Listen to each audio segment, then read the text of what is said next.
কোটা সংস্কার আন্দোলন ঘিরে অদ্ভুত পরিস্থিতির কারণে কয়েকদিন ধরে ঊর্ধ্বমুখী দেশের ভোজ্য তেলের বাজার।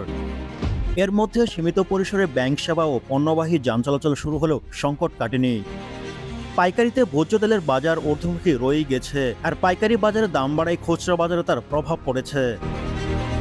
দেশে ভোগ্যপণ্যের সবচেয়ে বড় পাইকারি বাজার খাতুনগঞ্জে খোঁজ নিয়ে জানা যায়, গত সপ্তাহে মাত্র দুদিন ব্যাংক সেবা সীমিত পরিসরে চালু থাকলেও লেনদেনের পরিমাণ ছিল খুবই কম। ক্লিয়ারিং চেকের নগদায়ন হার কম থাকায় চাহিদা অনুযায়ী পাওনাদার দাবি পরিশোধ করতে পারেনি ব্যবসায়ীরা। এ কারণে আগের সপ্তাহের মতোই চলতি সপ্তাহের শুরুতে ভোজ্য তেলের দাম বেড়েছে।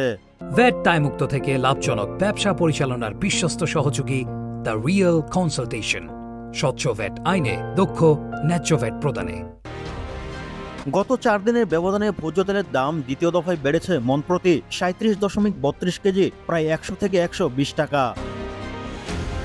নগদে ভোজ্য তেলের দাম বাড়ায় পাশাপাশি ডিও ভোজ্য তেলের দাম প্রায় সমপরিমাণ বৃদ্ধি পেয়েছে বলে জানিয়েছেন ব্যবসায়ীরা। এদিকে খাতুনগঞ্জের ট্রেডিং প্রতিষ্ঠানে দেওয়া তথ্য অনুযায়ী জানা যায়, গতকাল পাইকারি বাজারে মণ প্রতি পাম অয়েল বেচাকেনা হয় 4,920 থেকে 4,930 টাকা। মিলগেট থেকে সরাসরি উত্তোলনযোগ্য প্রতিমণ পাম অয়েল কেনাবেচা হয়েছে 5,020 টাকায়। আগের সপ্তাহেও একই মানের পাম অয়েলের দাম ছিল 4,820 টাকা, আর রেডি পাম অয়েলের দাম ছিল মণ প্রতি 4,910 থেকে 4,920 টাকা। অন্যদিকে গতকাল মণ প্রতি সুপার পাম অয়েল ডিও বেচাকেনা হয়েছে 5,010 টাকা ও রেডি সুপার পাম অয়েল বেচাকেনা হয় 5,120 টাকায়।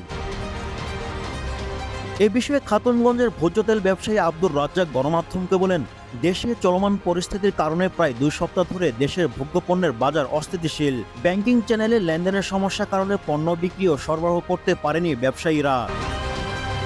মিলগেট থেকে সংগ্রহ করা ভোজ্য তেলের দাম সবচেয়ে বেড়েছে, যার কারণে খুচরা পর্যায়ে ভোজ্য তেলের দাম লিটার বা কেজি প্রতি প্রায় কয়েক টাকা পর্যন্ত বাড়তে পারে। মিল থেকে দীর্ঘ দূরত্বে যানবাহন চলাচল এখনো স্বাভাবিক না হওয়ায় ভোজ্য তেলের দাম বৃদ্ধি পাচ্ছে।